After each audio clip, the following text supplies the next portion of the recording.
우리 벌컥교리 27번째 시간입니다. 벌컥교리 27번째 종교에 대해서 종교의 자리 7번째 절대 명령과 절대 복종의 4번째 시간입니다. 너는 만물의 영장이다. 만물의 영장. 뭐 성경에는 없는 말이지만 우리가 흔히 쓰는 말이죠. 자, 창세기 1장 28절 그리고 20절 25절 그리고 로마서 1장 20절 우리 같이 한 목소리로 봉독해 보도록 하겠습니다.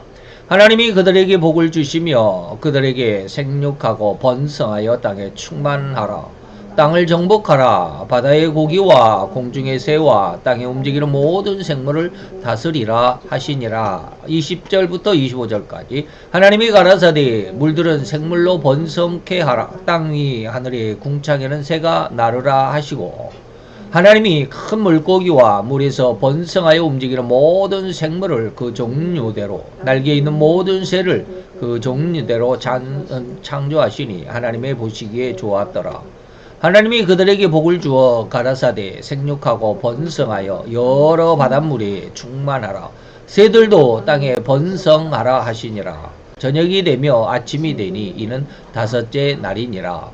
하나님이 가라사대 땅은 생물을 그 종류대로 내되 육축과 기는 것과 땅의 짐승을 종류대로 내라 하시고 그대로 되니라. 하나님이 땅의 짐승들을 그 종류대로 육축을 그 종류대로 땅에 기는 모든 것을 그 종류대로 만드시니 하나님의 보시기에 좋았더라.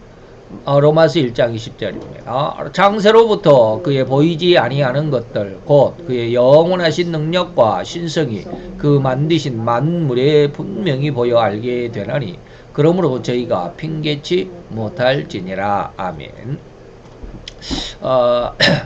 창세기 1장 28절이 먼저 나오고 20절로 25절이 나중에 나왔습니다. 제가 일부러 강조하기 위해서 1장 28절을 앞에 두었습니다.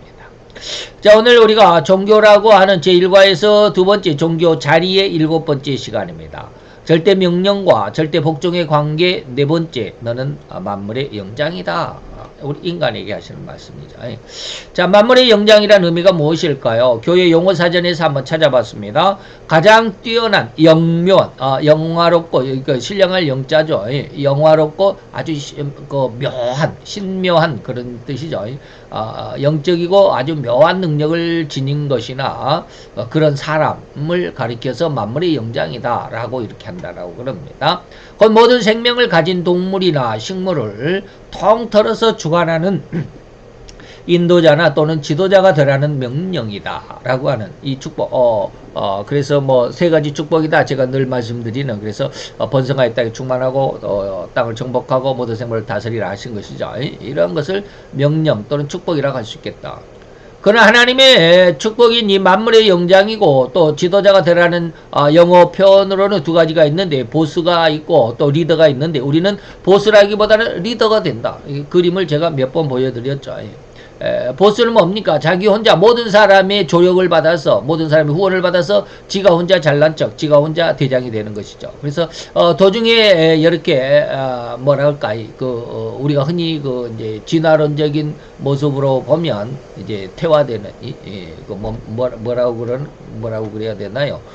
도태되는 그런 사람들도 없지 않아 있습니다. 그러나 리더는 절대로 자기와 함께하는 사람들을 도태되도록 하지는 않습니다. 끝까지 자기가 손을 붙들고 함께 가는. 그래서 이 그림은 제가 이제 인터넷상에서 캡처한 여러 장의 그림 중에 하나인데 여기서 진정한 지도자와 잘못된 지도자, 진정한 지도자는 리더, 잘못된 지도자는 보스다라고 이렇게 말하는데 우리는 이제 앞으로 이제 14장, 15장, 지금 우리가 마태 15장을 이제 거의 끝내가는 과정에 있지만 앞으로라는 말이 좀 이상하네. 그러다 보니까 마태복음 14, 15장에서 바로 이러한 주제를 맞닥뜨리게 될 것입니다. 그래서 마태 14장에서는 왕으로서 세상 왕과 진정한 왕, 그 다음에 15장에서는 종교적인 왕이죠. 그래서 종교 지도자 이런 뜻입니다.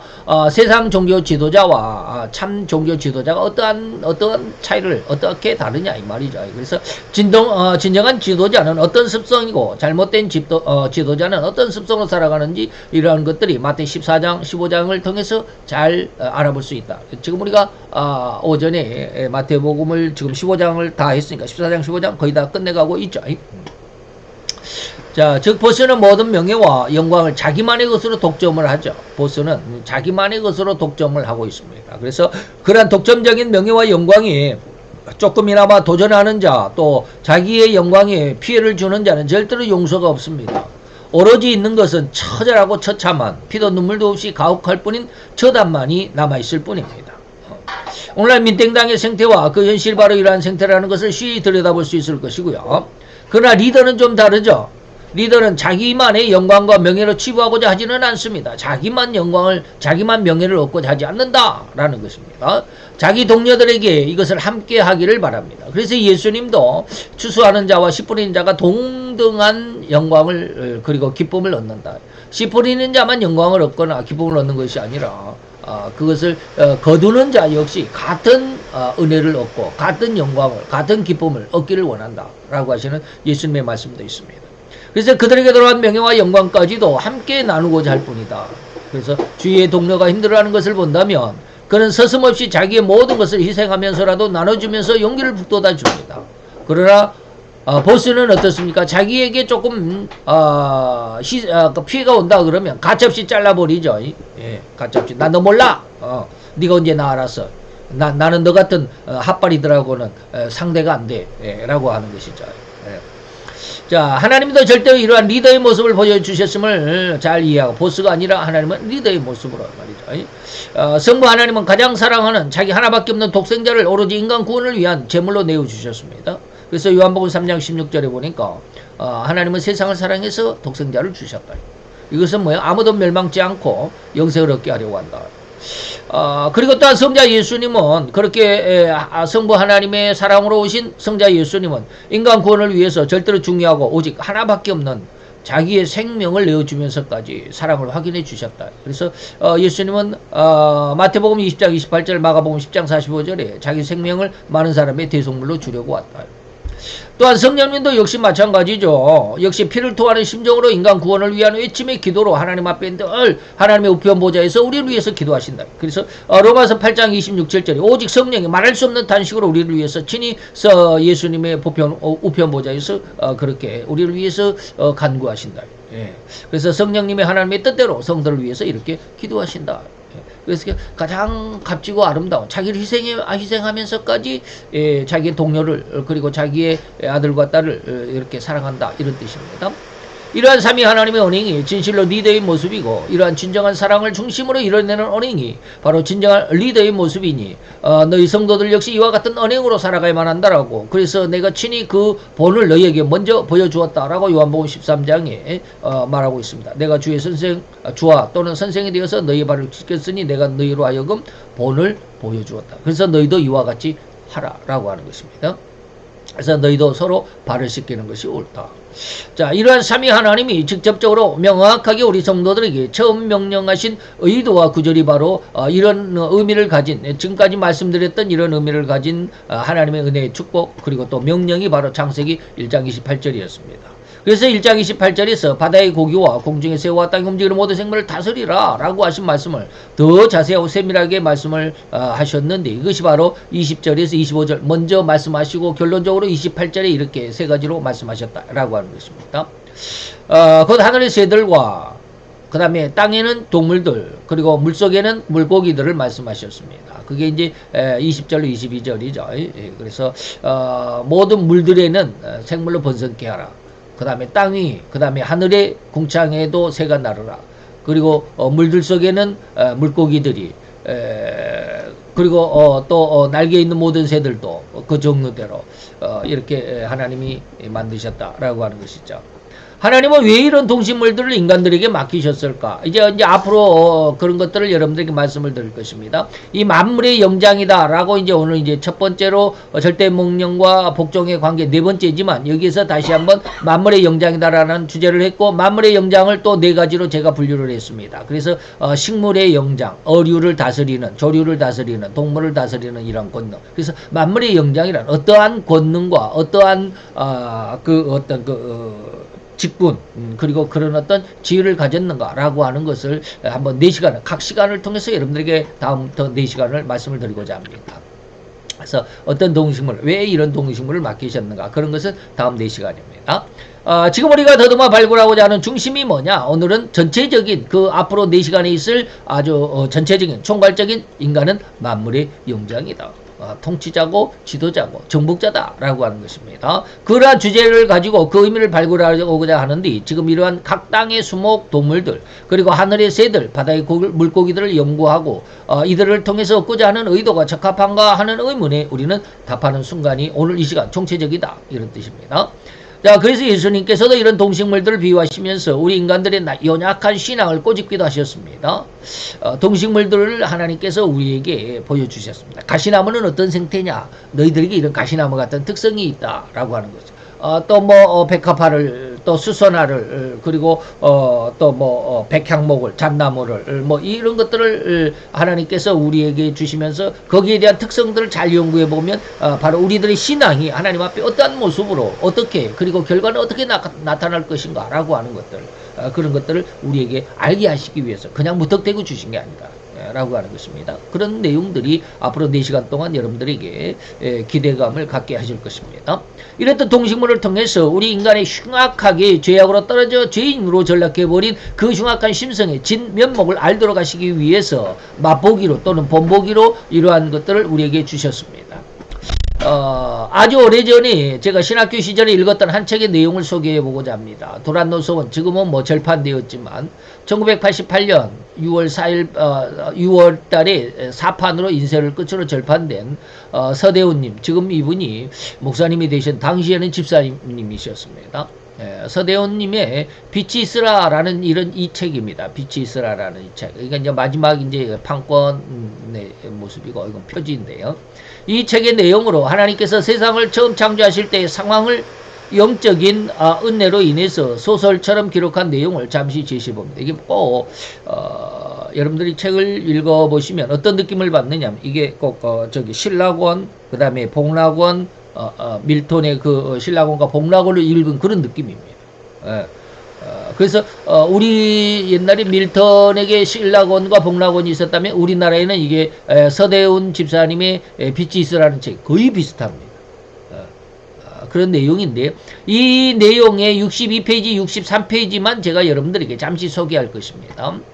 그래서 물론 이 소설이 절대적인 해석의 근간이라고는 하죠. 뭐 밀턴의 신라권과 복락원이 절대적인 성경의 가치는 아니죠. 그러나 참조할 수 있는 가장 아름다운, 성경을 참조할 수 있는 최고의 어떤 그 서포트 역할을 할 수 있는 그런 내용이다라고 하는 것처럼 이 빛이 있으라는 책도 역시 그렇습니다.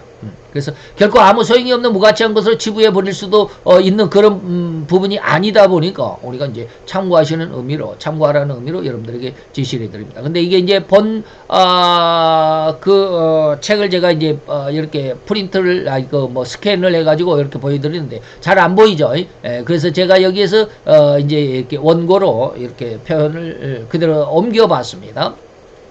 활자로 이렇게 옮겨서 여러분들에게 한번 읽어보고자 합니다.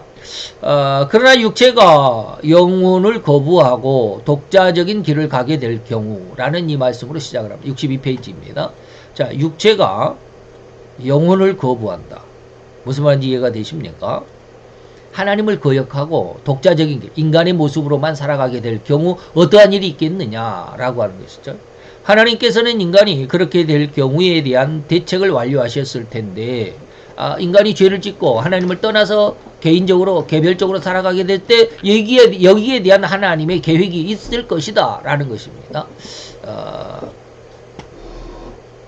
너 뭐야, 어디로 가버렸나? 아이고, 어디로 가버렸나요? 갑자기 어디로 바뀌어버렸네요. 예.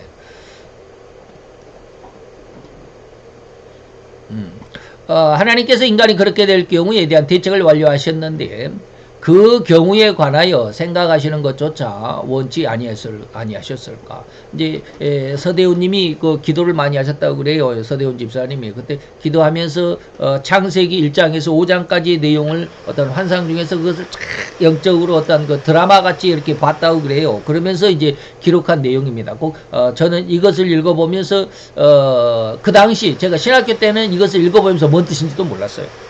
근데 이 원고를 정리하기 위해서 갑자기 생각이 나서 한 40년 만에, 한 30 몇 년 만에 갑자기 이 책 생각이 나가지고 그 책이 있는가를 그냥 막 찾아보다가 제가 그 책을 사놨는데 못 찾았어요. 제 서재에 어딘가에 꼭꼭 묻혀 있어가 못 찾아가지고 중고 책방을, 인터넷에서 중고 책방을 다 뒤졌습니다. 그래가지고 책을 하나, 겨우 있는 것을 책을 하나 샀는데 나중에 또 제 서재에서 다시 찾아서 지금은 이제 2권인데,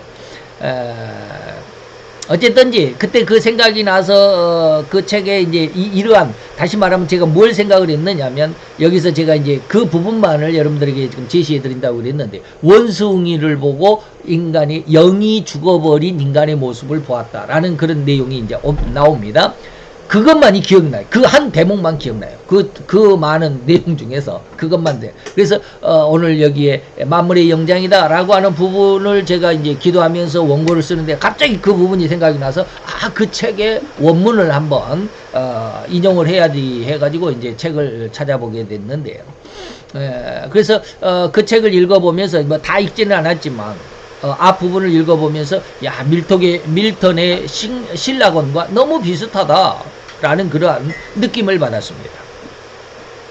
그래서 이제 여러분들에게 한번 생각을 소개를 해드리는데, 아담의 영혼은 그 이상의 대화를 듣지 못했다. 영혼은 하나님과 자기 영혼이 대화하는 것 그 이상은 듣지 못했습니다.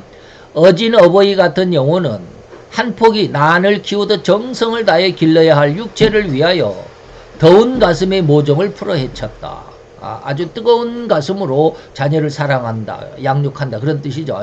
이젠 육체를 위하여 동물의 이름을 지어줘야만 했다. 아담이 이제 동물의 이름, 하나님께서 동물들을 다 아담 앞으로 불렀죠. 그리고 하나하나 그 이름들을 다 지어주는 그 광경을 지금 상상을 하면서 이 기록을 하는 겁니다.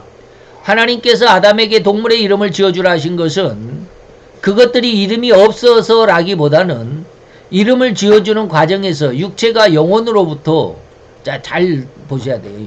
인간의 육체가 영혼으로부터 동물에 관한 지식, 즉 환경에 적응하고 살아가는 생태를 전해받음으로써 자연계에서 생활할 육체 자신의 구조와 기능을 깨닫게 하시는 뜻도 다분히 있다라는 것을 아담의 영혼이 하나님의 뜻을 지금 간파하고 있는 겁니다. 하나님과 지금 동물들을 다 아담 앞으로 끌어오면서 이름을 한번 지어봐라라고 하신 것은 하나님이 지금 아담에게 이러한 의도로 하나님이 나에게 이렇게 동물의 이름을 지으라고 하는구나 라는 것을 지금 느끼고 있다라는 거예요.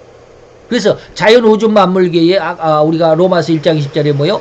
하나님의 신비한 능력과 하나님의 성품이 그대로 이 자연 우주 만물 속에 담겨져 있다. 그렇기 때문에 자연 우주 만물을 너희들이 잘 관찰하고 그 속에서 하나님의 뜻을 발굴하고자 열심히 수고하고 노력하면 그 뜻을 알 수 있다라고 하는 게 로마서 1장 20절입니다. 그래서 자연계에서 생활할 육체 자신의 구조와 기능, 나는 어떻게, 그래서 꽃을 통해서, 나무를 통해서, 아니면 물고기를 통해서, 아니면 새를 통해서, 동물들을 통해서 나는 지금 어떠한 상황이 내 모습인가, 내 모습을 비춰보도록 하기 위해서, 이러한 것을 깨닫게 하기 위해서 하나님이 동물들의 이름을 지으도록 했다. 처음에 뭐라고 그랬습니까? 인간이 영혼을 거부하고 독자적인 길을 갈 경우, 하나님을 불신하고 하나님을 거역하고 육신의 모습대로 살아갈 경우 이 동물들과 새들과 그다음에 식물들을 통해서 너는 하나님을 잃어버린 인간은 어떠한 모습으로 살아가게 된다라는 것을 알게 하기 위해서 이런 뜻입니다. 그래서 아담은 동물의 이름을 지어주면서 삶의 지혜를 깨닫게 될 것이다. 제가 이걸 강조를 했습니다. 그리고 이제 중략, 가운데는 빼고요.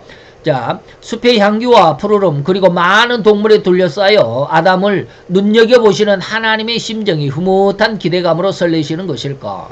하나님 자신의 인격과 손길이 담겨있는 생명이 새 삶을 시작하려는 것을 보시는 하나님의 마음은 갓난아기의 걸음마를 보는 인자한 어머니의 심정이 아니었을지. 맨 처음 아담 앞으로 나타난 짐승은 하얀 털이 북실북실하게 덮여있는 작은 동물이었다. 참 귀엽다. 그런데 이 동물을 가슴에 끌어안고 머리를 쓰다듬어 주었는데 이 이제 동물이 매하고 안녕하십니까 라고 인사를 했습니다. 이게 뭡니까? 이게 흔히 말하는 대물방언입니다. 대물방언. 짐승들이 짐승들과 대화가 가능한 영적인 능력을 대물방언이라고 그럽니다. 그래서 우리 딸내미도 강아지를 키우면서 말 좀 해봐라, 말을 좀 통했으면 좋겠다 그러는데, 이 영적인 이 대물방언의 은혜를 얻으면 이 동물들과 아니면 또 식물들과 대화가 가능해집니다. 진짜로 저는 이제 대물방언을 안 받아서 잘 모르지만 대물방언을 받은 사람을 한 사람 알고 있습니다. 그 사람이 이제 제가 인천에서 지하교회에서 그 개척하고 있을 때 같이 저희 교회에 나와서 기도하셨던 목사님, 정땡균 목사님이라고 계십니다. 순복음교회 출신인데 지금 인천에서 목회 잘하고 계십니다.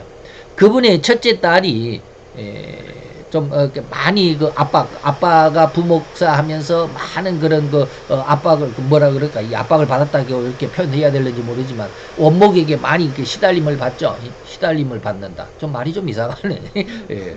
많이 훈련을 강도가 아주 강한 강도의 훈련을 받습니다. 좋은 말로 표현해서 훈련을 강하게 받습니다. 근데 그런 어떤 아빠에게 많이 이렇게 뭐라 그럴까, 이 트라우마가 있어요.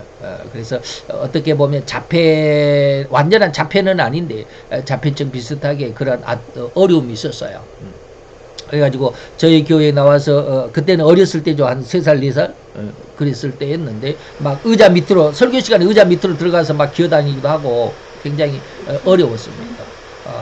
그랬는데 이제 그런 아이가 조금 커가지고 그 이제 사모님하고 목사님하고 교회를 개척하기 위해서 어느 수도원에 가가지고 기도를 하면서 며칠을 몇 달인지 며칠인가를 그렇게 기도를 하셨는데, 그때 같이 엄마랑 아빠랑 기도하면서 은혜를 받았대요. 그런데 이 아이가 나무하고도 막 대화를 한다고 막 그래요.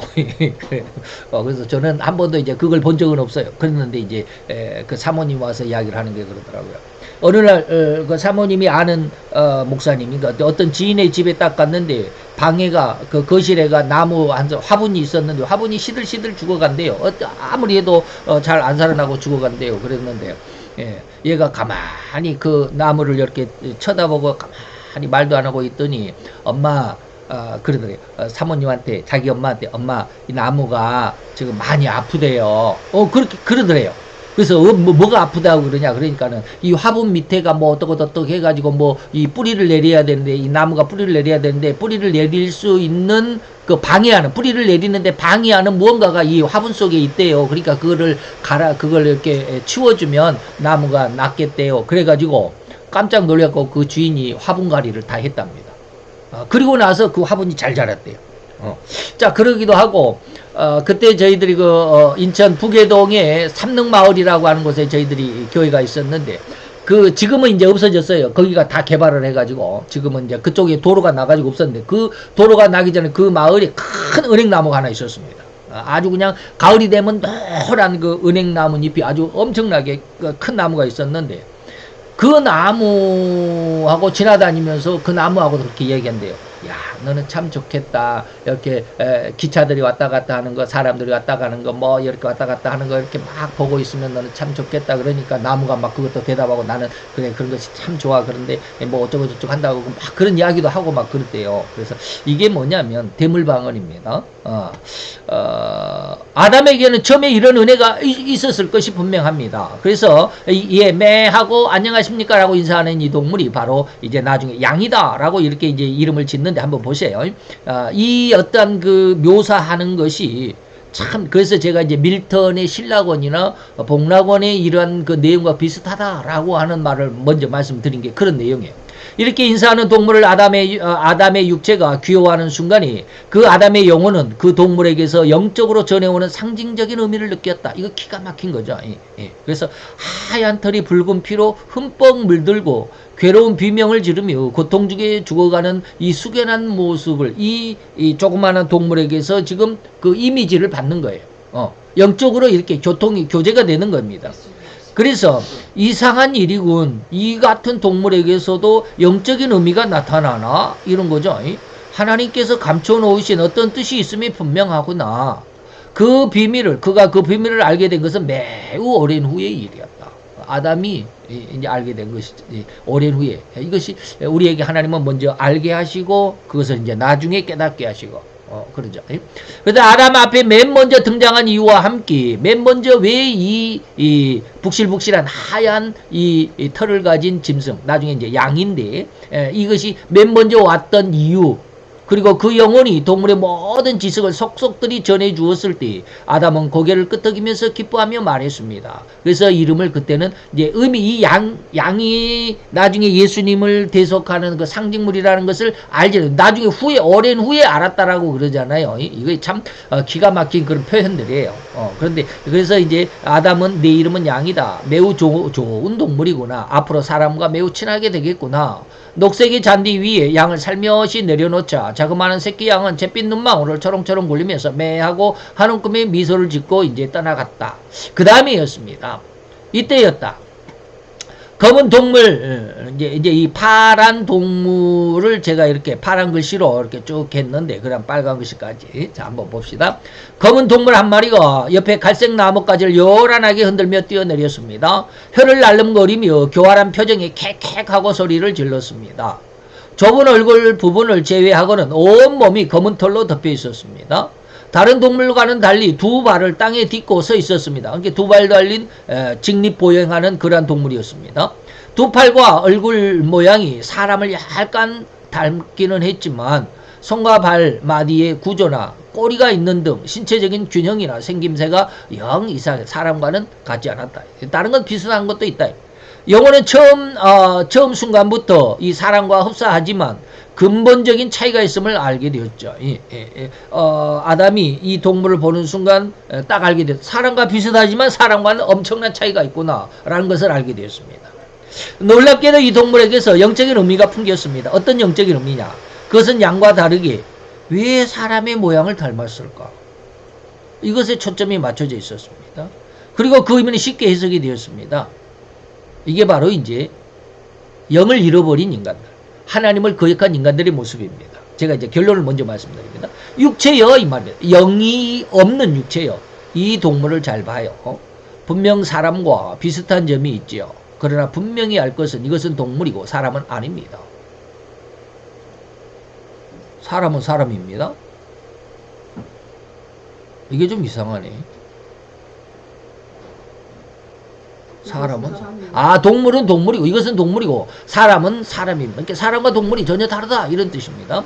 육체와 영혼이 한 몸으로 된 사람에게서 영혼이 상실되는 경우와 이게 바로 그겁니다. 영혼이 상실되는 경우와 사람이 사람다운 목적대로 살지 못할 때 그 육체는 저 동물과 다를 것이 없다는 것을 보여주기 위해서 그래서 제가 이 빨간 글씨로 표현한 이 부분만이 제가 그 오래 나 35년 38년 이렇게 지나고 나서 이 책을 생각해낸 거 이 한 부분입니다. 다른 상상도 안 되는데 기억도 안 되는데 이 부분만 딱 기억이 돼서요. 하나님께서 특별히 남겨두신 동물이 바로 이것입니다. 이거 뭐예요? 원숭이입니다. 자, 무슨 뜻인지 잘 모르겠어요 라고 아담이 말합니다. 육체는 어리동절했습니다. 영혼을 상실한다라고 하니 믿어지지 않아. 영혼이 없어진다니. 그리고 영적인 아담이 맨 먼저 이제 죄를 범하기 전에 범죄하기 이전이기 때문에 영혼이 없어진다는 게 이게 뭔 말이지? 이런 뜻입니다. 제자들도 예수님께서 내가 이 다음에 죽었다가 부활할 거야 라고 하니까 부활이 뭐지? 죽으면 죽은 것이지 어떻게 다시 부활하나? 뭐 이런 것과 지금 어안이 벙벙한 그런 상황입니다. 자, 그런 일이 과연 가능한 일일까? 이런 것이죠. 판단이 잘 서질 않았습니다. 영혼에 있어서도 그것은 상상이 안 가는 일이었습니다. 그래서 영혼이 죽어있는 인간이 있을까라고 하는 것이죠. 이게 바로 인간에게 영혼이 죽어버리면 하나님을 믿는 마음 그 영이 죽어버리면 원숭이나 똑같다 이 말입니다. 자, 이러한 말씀을 방금 말씀드렸고요. 자, 이래서 앞에서 제시한 책의 내용 중에서 이런 부분이 오늘 우리에게 하나님이 주신 명령 곧 너는 만물의 영장이라 그러니 온 세상의 모든 생명체를 다스리고 잘 양육하는 권한을 가지라라고 하시는 의도라고 해야 되는데 의도라고 해석하고 받아들여야만 한다라는 이런 말입니다. 있습니다. 자, 아담은 동물의 이름을 지어주면서 삶의 지혜를 깨닫게 될 것이다. 하나님께서 하신 말씀에 지금 이 말씀 속에 그대로 있죠. 아담은 동물의 이름을 지어주면서 삶의 지혜를 깨닫게 될 것이다라고 하나님이 그런 기대, 그런 의도를 가지고 아담에게 이 동물들의 이름을 지어줘라라고 이렇게 명령했던 것이죠. 그 사도 바울 역시 삼위 하나님께서 세상을 창조하시면서 그 만든 만물 안에 진실로 하나님의 진리를 숨겨 놓았으니 너희가 이 천지 우주 만물을 보면서 그 안에 숨겨 놓은 하나님의 진리를 찾아 발견해야만 한다라는 기쁘신 의미를 드러내신 것이다. 아까 말씀드렸던 바로 로마서 1장 20절입니다.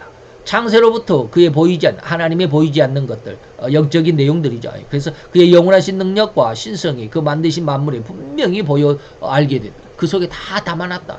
그러므로 저희가 핑계치 못할. 그러니 우리가 나무를 보든 꽃을 보든 아니면 뭐 새를 보든 아니면 동물을 보든 무엇을 보든 간에 그 속에서 하나님의 어떤 숨겨놓은 비밀을 찾을 수 있는 영안이 필요하다라는 그런 뜻입니다. 그렇게 됐을 때 그게 바로 만물의 영장이다. 물론 이런 동식물들의 이름을 지어주는 것만으로 삶의 지혜를 얻게 되는 것뿐만 아니라 온 세상에 널려있도록 창조하신 모든 동물, 동식물과 함께 살아가면서 저들을 우리 인간에게 주셔서 저들을 관리하고 다스리면서 저들의 생태와 모습과 삶 안에서 또한 저들은 하나님의 참된 영의 모습은 아닐지라도 절대로 하나님이 창조하신 의도를 명확하게 나타내면서 살아가는 것들이다. 그래서 백합화가 솔로몬의 그 골룡포, 솔로몬이 입은 그 왕의 의복, 골룡포, 우리나라는 뭐 조선시대 때 왕의 옷을 골룡포라고 그러죠. 그것보다도 더 귀한 가치가 있다. 왜 그런 말을 하셨을까? 이게 바로 그런 뜻입니다. 하나님이 창조하신 의도를 명확하게 나타내면서 살아가고 있는 이 모든 자연우주 만물계. 그래서 저들을 통해서 철저하신 하나님의 진리를 알게 되라는 의미가 아니겠냐 이 말입니다. 그래서 참새 두 마리조차도 한 아사리온에 팔리는 것은 뭐다? 하나님의 뜻이다. 하나님 허락지 아니시면 그게 이루어지지 않아. 이게 무엇이든지 그 안에 하나님의 뜻이 있다라고 하는 것입니다. 그래서 저도 요즘 기도를 많이 합니다. 하나님 왜 아직까지 저에게 이러한 것을 알게 하시면서 아직 그 능력은 아직 주시지 않는 것입니까? 라고 이런 것도 기도를 많이 합니다. 그래서 하나님이 이것을 알게 하시고 깨닫게 하실 때 반드시 이루어질 것이라고 믿습니다. 자, 곧 인간이 이 세상을, 이 육신의 생명을 가지고 살아가는 그 모든 인생을 살아가는 중에 하나님을 섬기는 예법과 하나님을 의뢰하면서 믿고 살아가는 신앙을 훈련하는 과정으로 두셨다는 것을 잘 이해할 수 있기를 바라면서 이런 창조의 과정과 끝까지를 풍요롭게 주셨다라는 이것, 그리고 그것을 관리할 수 있는, 정복하고 다스리고 번성하고 땅에 충만할 수 있는, 이걸 잘 관리할 수 있는 이러한 존재, 바로 인간, 하나님의 형상과 모양을 닮은 우리 인간이 바로 만물의 영장이다, 관리자다 라고 하는 것. 그래서 이제 다음 시간부터는 이제 4시간을 통해서 앞으로 뒤로 할걸. 4시간을 통해서 이제 첫째는 식물, 꽃나무, 채소들을 통해서, 그 다음에 어류, 조류, 동물을 다스리면서 어떠한 하나님이 은혜를 주셨을까? 거기서 무슨 하나님의 교훈이 들어있을까? 꽃에는, 나무에는, 아니면은 뭐 새들 중에는 타조에게는 어떤 능력, 또 까마귀에는 어떠한 의미가 그 속에 담겨 있을까? 뭐 이런 내용들 여러분들에게 한 가지 한 시간을 통해서 이러한 은혜를 함께 나누고자 원합니다. 기도합시다. 할렐루야. 주님, 오늘도 여호와의 귀한 은혜와 은총을 감사드립니다. 하나님께서 인간을 세상에 하나님의 형상과 모양으로 만드셨다 하셨나이다. 그러면서 아버지 하나님, 세상에 하나님께서 흙으로 만든 모든 동물처럼 그냥 그대로 자손들을 번식하면서만 살아가는 것이 아니라 아버지 하나님, 세상을 정복하고 다스리고 그리고 모든 생물을 다스리고 또 그러한 영적인 권능을 가진 하나님의 형상과 모양을 닮은 존재로서 땅에 번성하여 땅에 충만하라고 하신 이 만물의 영장으로 주님 주신 그 삶, 그 육신의 생명, 아버지 그 생명, 그 인생을 살아가며 하나님의 영광을 위하여 살아갈 수 있는 가장 아름답고 귀한 하나님의 목회 안에서 하나님의 귀한 뜻을 순종하며 복종하며 하나님을 찬양할 수 있는 귀한 신앙의 생명으로 살아가게 하여 주시옵소서. 예수 그리스도 이름으로 감사와 기도드렸사옵나이다.